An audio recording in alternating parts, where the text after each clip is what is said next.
Okay, we will call this regular council meeting to order for August the 11th. It is 3 p.m. and I'll ask Councillor Dunham to please read the land acknowledgement. Thank you, Mayor Barkley. The town of Innisfail acknowledges that we are meeting on Treaty 7 territory, the ancestral and traditional territory of the Blackfoot Confederacy, Kainai, Piikani, and Siksika, as well as the Tsuut'ina First Nation and Stoney Nakoda First Nation. We acknowledge that this territory is home to the Métis Nation of Alberta, Region 3, within the historical Northwest Métis homeland. We acknowledge the many First Nation, Métis, and Inuit who have lived in and cared for these lands for generations.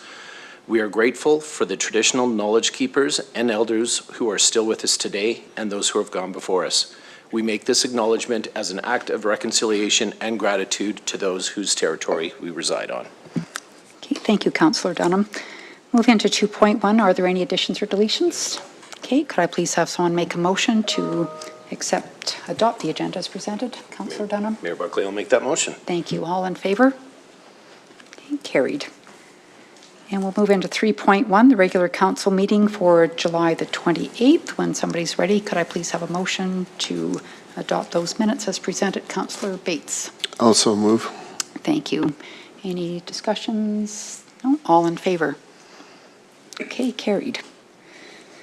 All right, we will move into 4.1. So I hereby declare the public hearing relating to bylaw 1741-2025 now open.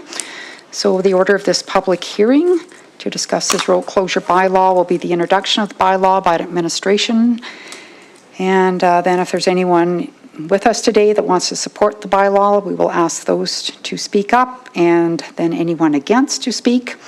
Further comments from administration, and then we will close the public hearing. So I will invite administration to please introduce the bylaw.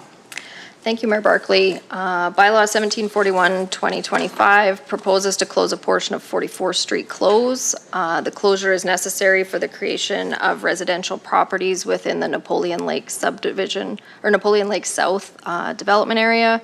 The street corner is being reconfigured to allow better traffic movement, and these lands are currently designated R1B.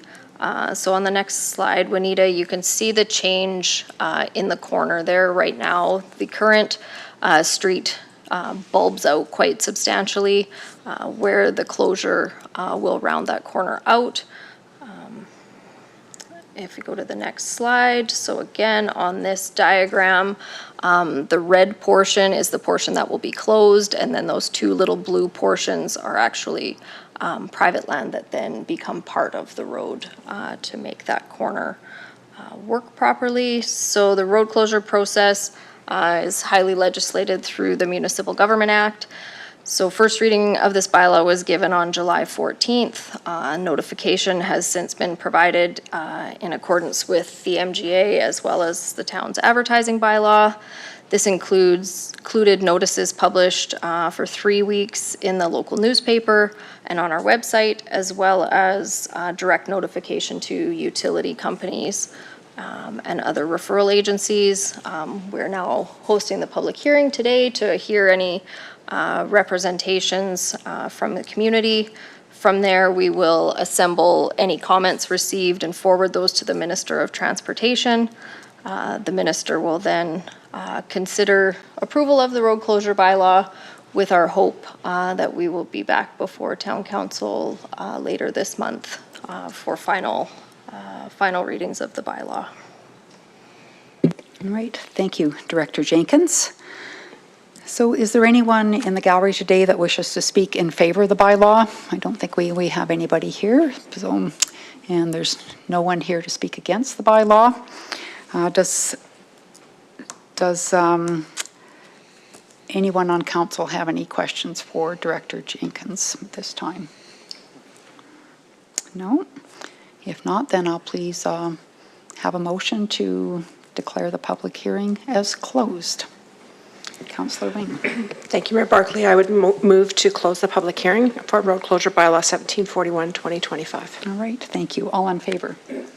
Okay, carried. And then we will address the rest of it further on in the agenda. So next I will ask CEO Becker to invite our delegation. Thanks, Mayor Barkley. So council has received a delegation request from the Central Alberta Regional Victim Serving Society. We have 2 members, I think 3 members now from the society here. I think 2 members are here to present to council.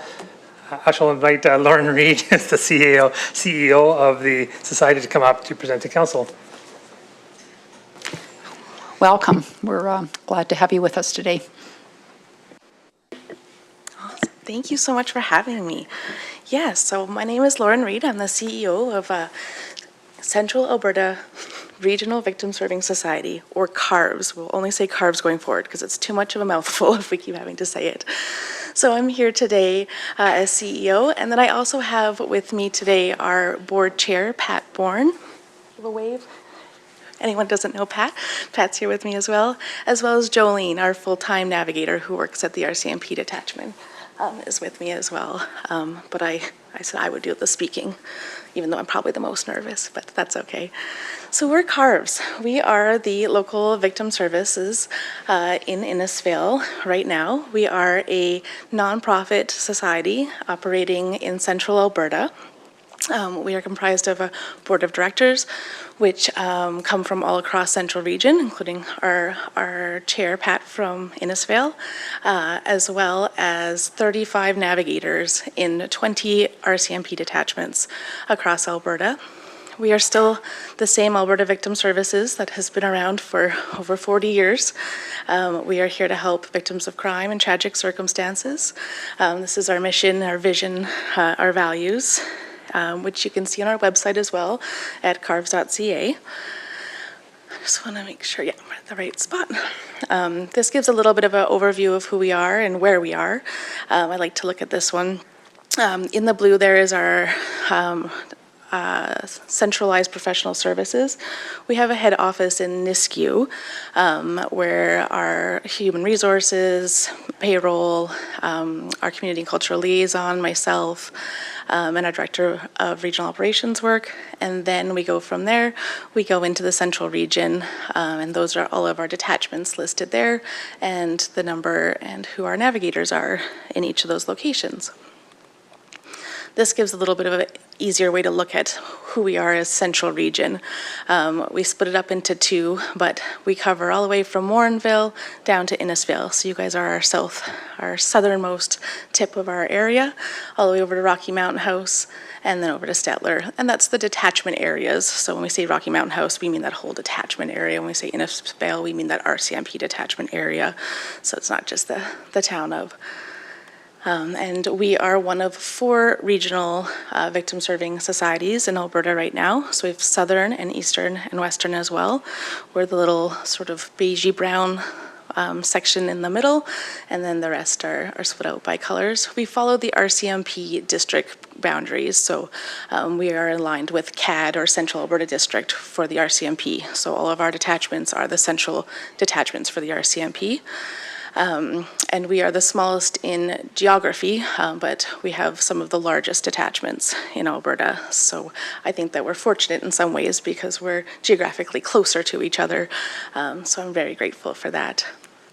Obviously, we went through a big transition after years of talk and deliberation and whatnot. We finally, as of October 1st, 2024, we took over the Central Region operations. We actually started early in Innisfail. There was a little bit of a gap of services here, so Jolene was able to step in almost this time last year, I believe. It's been almost 1 year that we've been in Innisfail. You guys were our first transition in Alberta to happen, so it was a pretty exciting time. Poor Jolene went through all the bumps with us and got to iron everything else out for the rest of the province as we learned new systems and got used to the ways that the RCMP do things. But it went really well. We started in August, and we had all of our central detachments in operational by the October 1st, and we've been running hard ever since. Again, Victim Services is here to help victims of crime and tragic circumstances with information, support, referrals. We get them through the criminal justice system. We're figuring out where they're at when they come and see us. we talk about victims in sort of two different categories. One is direct victims and one is indirect. Direct is when a crime has occurred to them. They are a victim of a crime, something has happened to them, and that's a lot of what our referrals are for. But we also help indirect victims, which I like to point out, which are family members of victims of crime, they are witnesses of crimes, and they are family and friends of people who have passed away as well in tragic circumstances. So all of those people are eligible for our services, and that's who we serve every day. We call it the no wrong door approach. That's sort of how we talk about our services. No matter what, whether it's your FCSS, whether I get referrals from council members sometimes, or the RCMP, which is about 90% of our referrals, no matter where the referral comes for, what it's for, we're going to help the people. We're going to get them connected to the right resources, whether or not they're a victim of crime or not, whether or not they fit solidly within our scope, we're always going to be connecting them to the right people and working with our community partners to make sure that everybody is getting assisted. What that looks like, just because everyone always asks, what does it mean, victim services? What do you actually do? So right off the hop, we're doing that crisis assessment. We're making sure that safety planning has been done. We're making sure that they have all of their information. They understand their rights as victims. They understand what's available to them. They are able to connect with all of the resources within their community or wherever they would like to be connected. And then from there, sort of the bread and butter of the program is the criminal justice navigation. Some of our trials that happen to our victims can take up to 2 years to complete in the criminal justice system. And there are many court dates, many forms, many things that happen in that 2 years. And we're really there to walk alongside them and make sure that they understand what's happening, have all the information, understand their rights, right up to the trial, appeals, and afterwards. So some of our caseloads take a long time. Some things are very quick, maybe a month we're working with somebody, and some are over 2 years we'll be working with families or individuals. We also do have our urgent or after hours crisis response. So the RCMP is able to call us 24 hours a day when something has happened in the community, and we can come and assist them. That includes suspicious deaths, that includes driving fatalities. Most of them, I will say, are next of kin notifications, and that's just when a family loved one has died, whether it's in your area or not, but the RCMP is going to go and deliver that news. We'll go alongside and help with that, and we'll follow up afterwards and going forward with any questions that might happen. Home invasions don't happen as very often, thankfully, and then we do quite a bit with intimate partner violence and domestic assaults as well. So those are all of our sort of urgent or after hours things. During the day, you'll see Jolene going out with the RCMP to these things. After hours, we utilize both the navigators, who are our paid staff, and our volunteer advocates, who are still a big part of our program, just like they were before in Innisfail in the old model programs. So we do have a team right now of 5 advocates in Innisfail, and we'll be looking to grow that quite a bit in the coming months to assist with those after hours and weekend calls. So that is us in a nutshell, sort of who CARVS is at the high level. We talk a lot about being accessible in the communities. So if you ever need to talk to Jolene directly, that's her number there under Innisfail and her email. I'm always available. We are centralized in the sense that now we have more capacity for larger trainings, more support, more guidance for our team, but we're also very local still. Jolene's the one you'll see in the community. I'm sure some of you have seen her out and about at barbecues and things. And then you'll see Pat and I sometimes too, whenever we can get out and visit. So we're still very much committed to being in the community. That's something else we'd love the advocates to help with as we grow that volunteer program. So if anyone's asking, we'd love to have them. Our website's got a lot of information about our volunteers.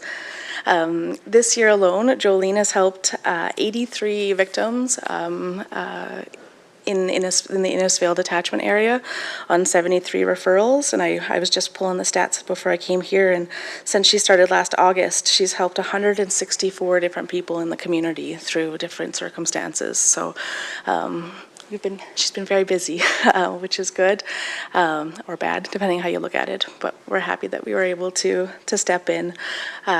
Most of those, about almost 20%, are related to intimate partner violence or domestic. That's often a question I get asked, so I usually pull that stat out. And then in Innisfail, we're looking at 15% of our victim files actually being property crime files, which is a little higher than in some of our other areas, but we're looking at the other 15 being those sudden death and next of kin notifications. So 30% between property crimes and next of kin is the majority of what Jolene's been up to so far for the year she's been working with CARVS. So that is us. I'd love to take questions and see where everybody's heads are at, or if there's anything I can explain more. Okay. Thank you, Lauren, for the presentation. As I said, it's great to have you here today. Does anyone have any questions for the organization? Councillor Maceros? Thank you. I don't have any questions. I just want to thank you for your presentation. And I know there was a lot of trepidation at the beginning when there was talk about the changes that were happening. And I just feel through your presentation and what you've told us with the stats and how things are moving that you've landed solidly. And we appreciate the work that you do. So thank you. We are very lucky. We're running about 87% of our staff actually were the original staff from the original units across Alberta. So, as we're a new organization, that's easy to say, but actually we retained a lot of the experience and dedication of the victim services workers across the region, which is what has made this so wonderful. And myself, I've actually been in victim services for almost 15 years now, frontline executive director. I've been on the board of directors for programs. So we have a really experienced team that was ready to make sure this goes well and that the victims of Alberta were being served. So it's a testament to the team and all of the experience that we have. So thank you. Councillor Heistad? Thanks, Mayor Barkley. Lauren, thanks for the presentation. Just curious, how many volunteers are you needing in this area, or any additional volunteers in this area that we can help you within your organization? Definitely. This is going to be we've gone through the first year of operations, and now we're really going to be focusing on that volunteer advocate program.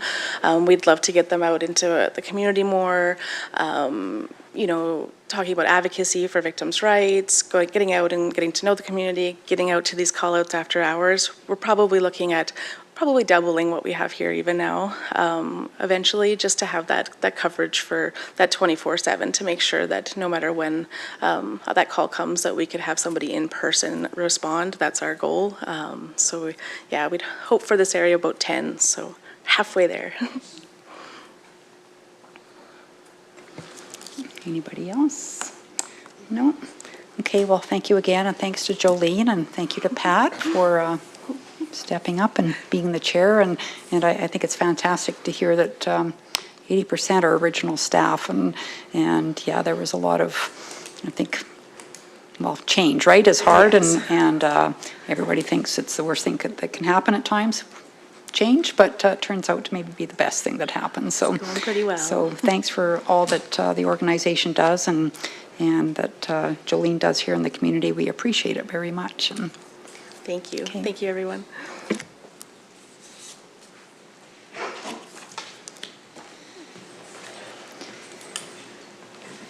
Okay, we will move into 6.1 with CEO Becker's report, please. Just simply, Mayor and Council, it's there for your attention. If there's any questions regarding the report or anything else operationally or administratively, I'd be happy to answer your questions.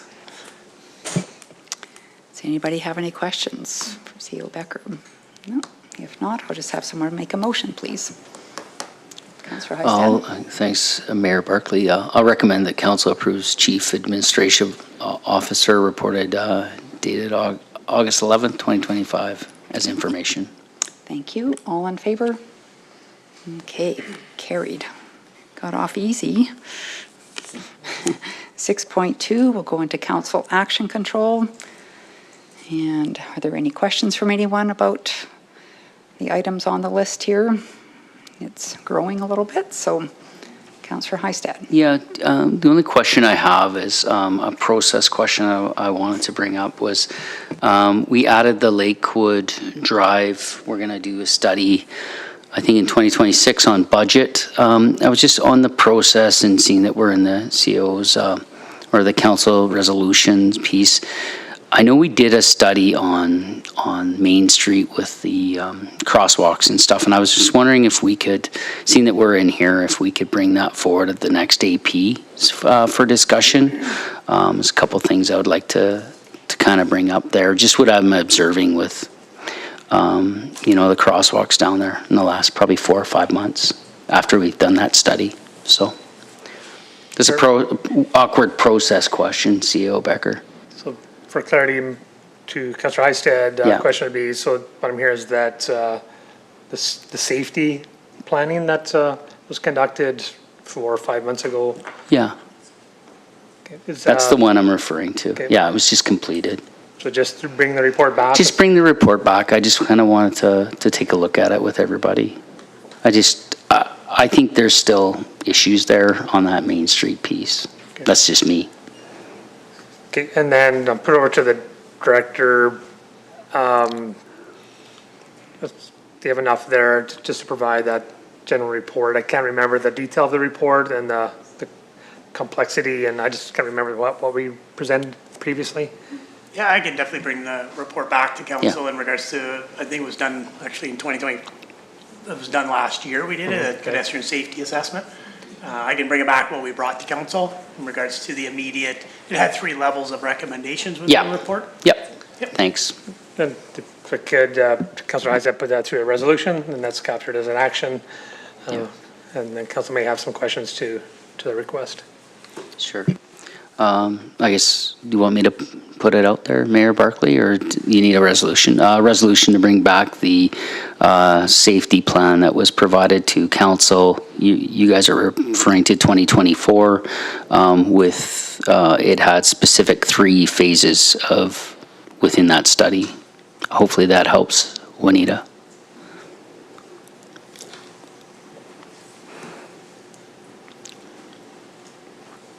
Anybody have any questions? Okay, all in favor? Thanks. Okay, and then we'll have a motion, please, to accept council action control as presented. Councillor Maceros. Thank you. I'll make that motion. Okay, all in favor? Okay, carried. All right, we will move into 7.1 with CO Becker on the school site ownership. Thanks, Mayor Burke. I'll initiate. There may be other answers required of other folks around the table. This came through an email request from council, so informal request. So there's some information for council, what we're seeing through some of the documents and emails through municipal affairs and through AB Munis. But in general, the report outlines the legislative changes which transfers ownership of all new and replacement K-12 school sites to the province. Properties include land, school buildings, playgrounds, sports fields, parking lots, and repurposed buildings. AB Munis have recently raised questions back to the government. Some of the questions AB Munis is posing is how ownership transfers will affect planning, liability, and maintenance, whether municipalities will be compensated for previously acquired land, how public access to school lands and amenities will be preserved, and the need for additional consultation on future regulations tied to land leasing and compensation.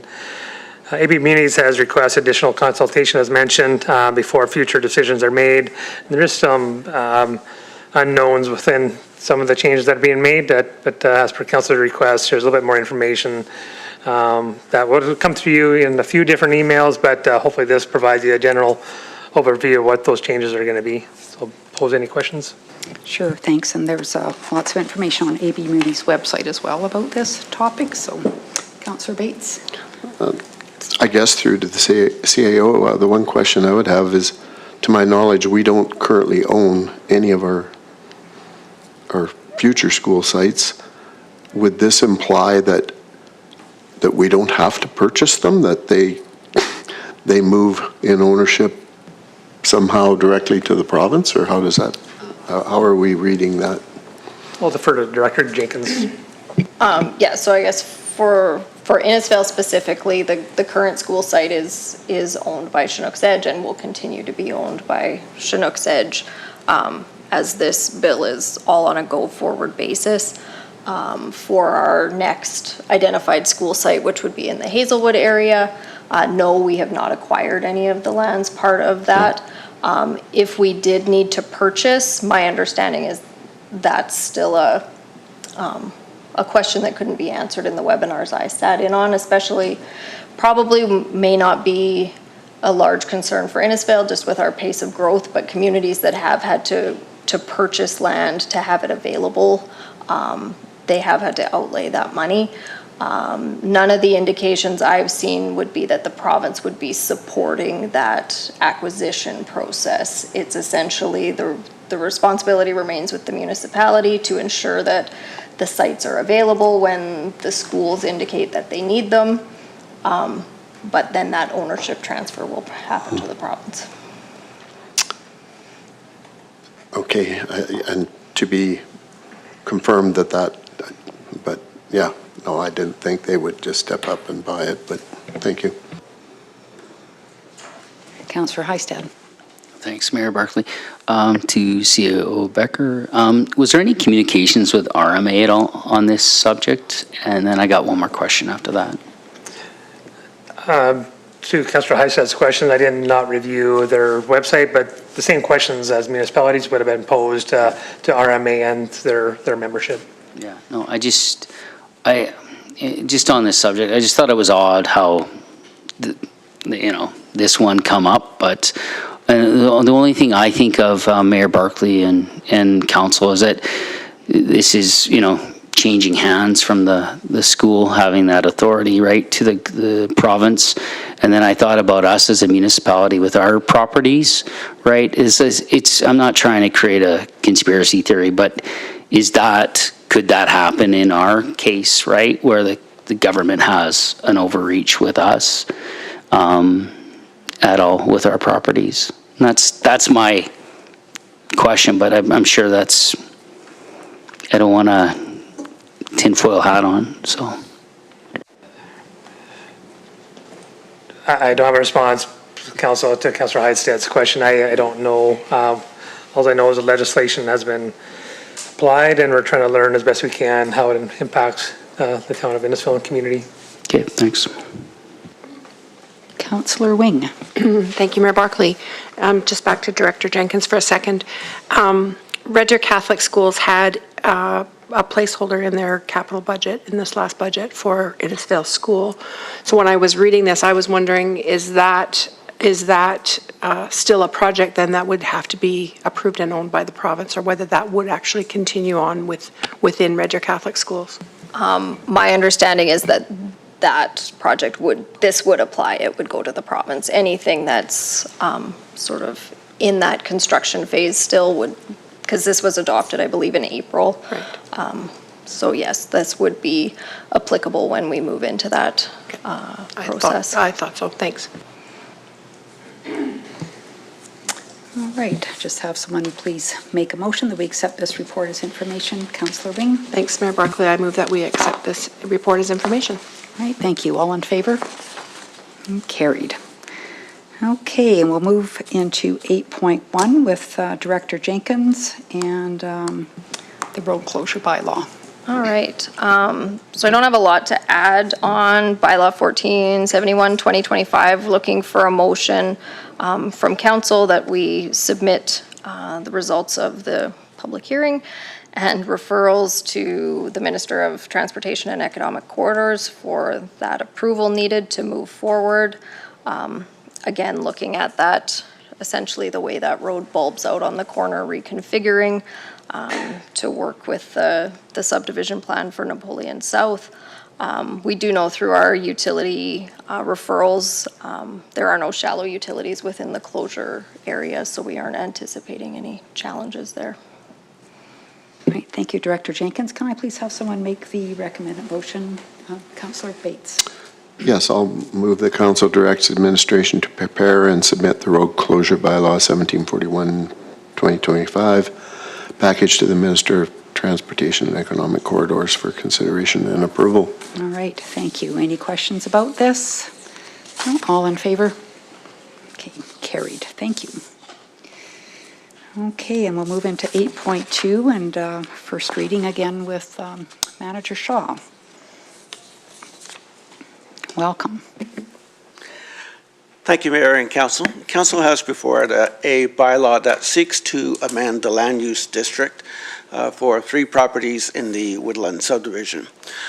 They would still continue as single detached residential. However, the landowners feel that they would have greater marketability abilities if they changed it from R1A to R1C. The R1A does not allow for manufactured homes within that district, and within the R1C, that type of use would be a discretionary use, which means it would have to go to the Municipal Planning Commission. So they are seeking to have this land use change be enacted by council by giving first reading, and then to establish a public hearing date. So as you can see there, those are the 3 properties on Davie Street beside Woodland Road there. They're currently vacant, unserviced at this time, and the landowners would like to see these changed over to R1C from the current designation of R1A.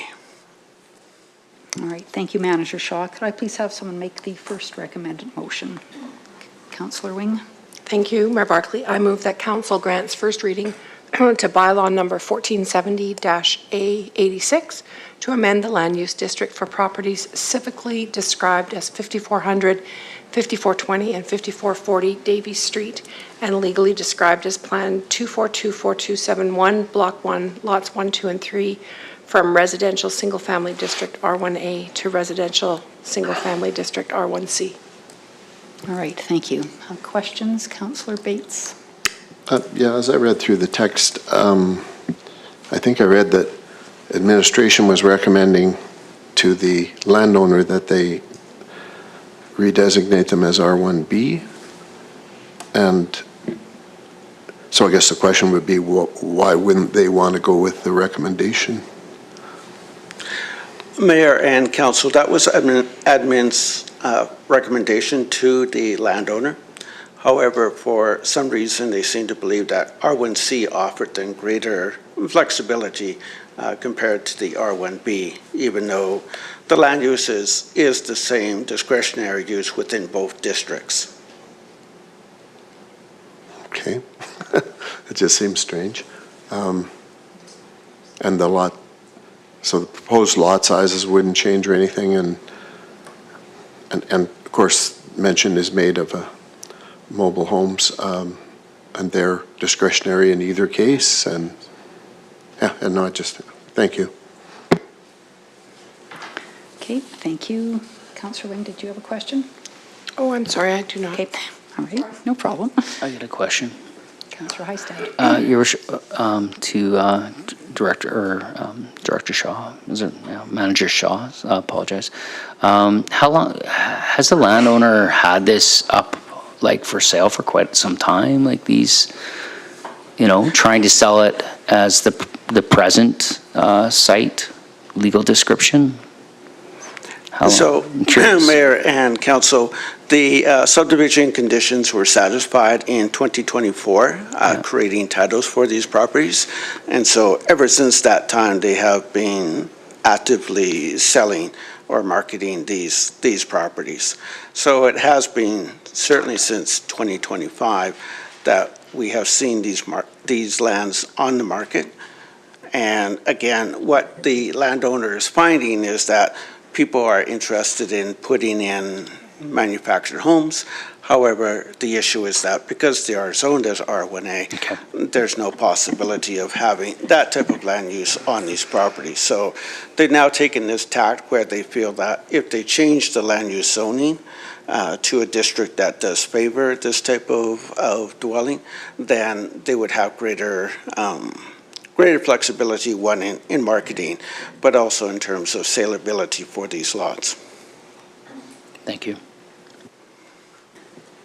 So, Manager Shaw, maybe this is more a question for Director Kennedy. Is there any opportunity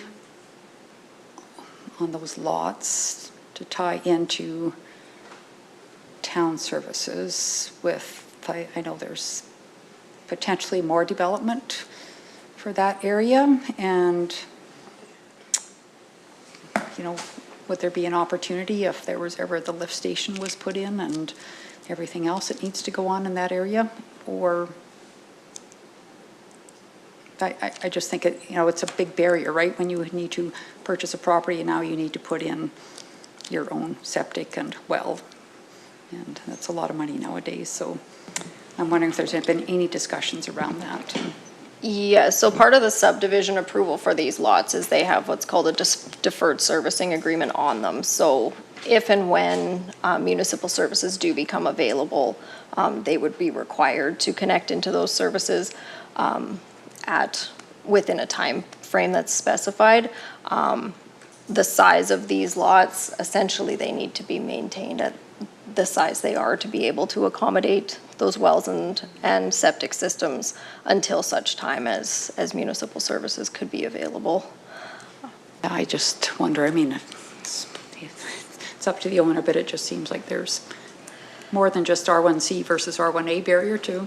You know, are you going to invest the kind of money it takes to put in those services, and then 5 years from now you're required to tie in? And Yes, there's certainly more development cost with a lot like this than one that has, you know, services at the lot line, and that there is that risk where other properties along Woodland Road that, you know, they maybe made these investments 20, 30 more years ago, where these may be making the investment and it may not be as long.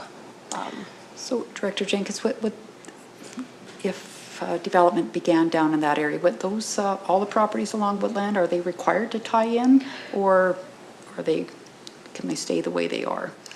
So essentially, eventually, most would be required. They wouldn't be able to reestablish, like to repair. And any that have been subdivided in the last, I would say 15-ish years, they would have those agreements on their title that specify, I believe it's usually within a year or two of the services becoming available that they're required at their expense to tie in. No? Okay, thanks for clarifying that. All right, so we have a motion. All in favor that we grant first reading? All right, carried. And then I please have someone make a motion to establish the public hearing. Councillor Dunham. Thank you, Mayor Barkley. I'll make the motion that council establishes September 8th, 2025 at 3 p.m. as the date and time for a public hearing to receive input on bylaw number 1470-A86 within the council chambers at the town office, 4943 53rd Street in Innisfail, Alberta, and directs administration to begin the notification process. All right, thank you. Any discussion about that? All in favor? Okay, carried. Thank you, Manager Shaw. All right, we will move into 8.3 and the Aquatic Center Modernization Project with Director Jenkins. Thank you, Mayor Barkley. So this will be our regular project update on the Aquatic Center. Again, demolition is underway. The hazardous materials abatement has been completed. We are working to prepare for the open house session, the first one being next Tuesday, August 19th. We are tentatively scheduled for September 17th for the second date. We're just waiting for confirmation from all parties that that works, and then we'll get that into our advertising as well. One plan adjustment we wanted to bring to council's attention is with respect to the hot tub mechanical room. So extensive evaluation of the risks associated with the replacement of the piping through the existing pool deck from the hot tub to the current mechanical room, which is in the northwest corner of the building, has taken place. There's a lot of apprehension about the unknowns and issues with basically digging up that piping between the hot tub and the mechanical room. So there has been a plan created to create a small mechanical room directly adjacent the hot tub and steam room that would eliminate the need to disturb the pool deck and the associated piping. So it's an approximately 190 square feet enclosure of the corner, the southeast corner of the building. The budget for this change is maintained within the current budget and risk register, as significant risk is avoided by not disturbing that piping. So yes, on the, I think you gotta go to the next one. We need one that has the full floor plan. You can see where that's, keep going, that one. So right at the top there's a number 15, the top. So that enclosure will now house the pumps, filters, and steam generation equipment for the hot tub and steam room, which eliminates the need to essentially chase the piping back from the hot tub all the way over to the other number 15, which would be in the bottom left-hand corner there. Avoiding a fair amount of risk with jackhammering up that pool deck. So we did want to bring that to council's attention, as this is the first set of plans that reflects the inclusion of that within all of the presentation materials for the open house. So in addition, in your package, these are the display boards that will be printed sort of large format to be available at the events starting next Tuesday. So looking for if council had any comments or questions about any of those, or if there's any information that you think people are looking for. Just one comment on this board. That's just a picture of the board. There will be actually a physical board that has the tile samples on it. Yeah. All right, thank you, Director Jenkins. Does anybody have any questions? Councillor Hystad. Yeah, no, thanks for sharing that. To me, it makes sense to doing that work. There's no extra cost itself. Appreciate the slides and getting ready for the 19th. I think that's where I'm coming from. Was there any additional, do we know what that cost would be on the additional, doing any of those renderings and slides? I don't have that, Okay. that information back from them. Our project management team has been away on their vacations. So Yep. we were. No, that's they're all I back have. today. That's all I have. Thank you, Mayor Barkley. Councillor Wing. Thank you, Mayor Barkley. Yes, and through to Director Jenkins, thank you for this. I think a picture is always worth a million words, and I think that those renderings, as well as the others that we will have relative to the exterior and whatever, will be extremely helpful. I think that once people can actually see what it is that we're proposing or that we're moving forward, I think that that's going to be really important and very, very, very helpful. So thank you for that. I just from seeing other, questions that have been posed on various other media, just having that clear picture in people's heads around how things are located and how you access will be much clearer with all of this. And so I appreciate that very much. I think it'll make it much easier for all of us at the open houses to be able to talk to people. Thank you. Okay, Councillor Dunham. Thank you, Mayor Barkley. Through to Director Jenkins, I also want to echo what Councillor Wayne just said. I think this will help a lot of people with that visual aspect of the unknown, and that what is, I think, a lot of people are finding intimidating or what they're fearful of. I also want to say, just with the Innisfail website, with your continued updating on that, I think is really helping a lot of people, myself included, in understanding the direction of the project, what's going on, and I think it really serves our community well to have those updates. So thank you for everything. Okay, and Councillor Maceros. Sure, I'd just like to throw my 2 cents in there as well. I think that those pictures are extremely clear, and they show some details that people have shown themselves to be worried about, such as the door coming right to the bottom, and the the view lines, the sight lines. And yeah, I think you're doing a great job putting this together, and I'm looking forward to being able to answer questions clearly with the information that you've provided. So thank you very much. Thank you, Council. And this material will all be uploaded to Involve this week as well. So folks that, if they are unable to attend the open house, this material will be available on a continual basis. Okay, and Councillor Bates. Yeah, I think I echo all those things. If I'm just on my computer, scrolled just below the renderings, the actual photographs, that floor plan.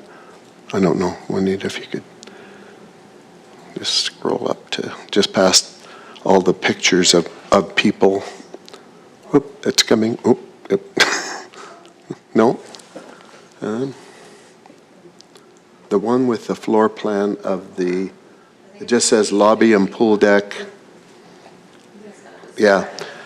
The thing that struck me, this is beautiful because it doesn't say universal change room. It just says lobby and pool deck, and then everybody gets to see that it's private change rooms. And I think that's amazing. I like that.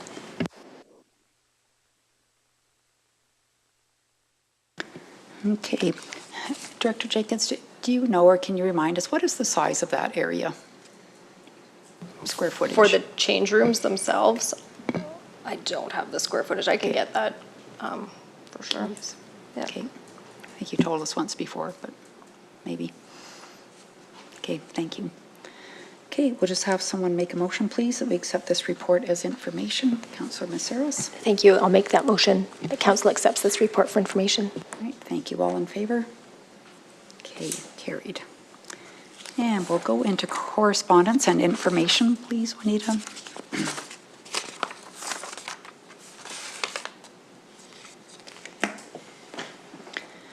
Any questions about any of the correspondence? If not, I'll please have a motion to accept the correspondence as information. Councillor Heistad. I'll make that motion to accept the correspondence as information. Okay, thank you. All in favor? Carried. And then we'll go into council reports, and we'll begin with Councillor Heistad today. Just the only thing I had was Deep Sky, and I want to say that tour was great. Some of the stuff that they're doing is really cool. I like a lot of the different groups that would be working with Deep Sky in this technology, as well as just the people from all over the world that are coming to Innisfail to see what's happening, and it's really cool. Thank you. All right, thank you. And Councillor Wing? Thank you, Mayor Barkley. My report is included, and I would just echo Councillor Heistad's remarks. I was very impressed with the Deep Sky facility tour. Like it was December, wasn't it? It was cold enough that we just about froze. But no, right. It was very enjoyable and very informative. Thank you. Thank you. Councillor Dunham? Thank you, Mayor Barkley. I did not think that I had anything, but then I forgot that I also attended the Deep Sky tour and was very impressed with it. I think the thing that struck me the most is the fact that when you look at the tower where the CO2 is going into, as they mentioned there, is exactly the same thing that's at Field and Forge.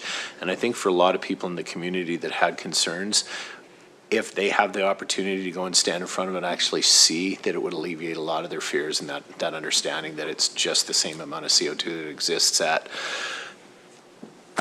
Field and Forge, at Darkwoods, etc. But thank you. Okay, thank you. And Councillor Maceros? Thank you, Mayor Barkley. Yep, same as what everybody else has said. I neglected to say on my August 6th attending Jarrett Llewellyn's induction, I didn't mention Chris and Dawn. I wonder if we could just please make an amendment to my report to do that. And that was an unbelievably amazing event to go to, and felt so proud of them and so proud to be there supporting them. It was an excellent event. Thank you. Thank you. And Councillor Bates? Yeah, my report's there, a couple tiny details. The Historical Village particularly, they did move their annual corn roast to avoid conflict with other event. There's many events in Innisfail the week before, so they're on the 23rd now. And they had a group approach them if they would be a stop on a poker rally for cars, and I slept down there for a while, and I don't know how many ever came, but the early people said there could be as many as 200, and there was probably at least 60 before I left, and maybe more. And I do know that Napa got some business because there was a Mustang there that had a fuel leak. All right, well, that's good. Good to know. Yeah, same thing. Deep Sky was amazing, but I think just echoing Councillor Maceras, the induction of the Chris and Don and Jarrett into the Water Ski Canada Hall of Fame was just an amazing evening, and I think just to see that community in person and the how much that community thinks of the Llewellyns, it was just really heartwarming. And so, yeah, like they said, he's the kind of the Wayne Gretzky of the water ski world, and top of the game. So, and has been for many years. So we'll move on to upcoming events, please. And I'll just have somebody make a motion that we accept the upcoming events as information. Councillor Dunham.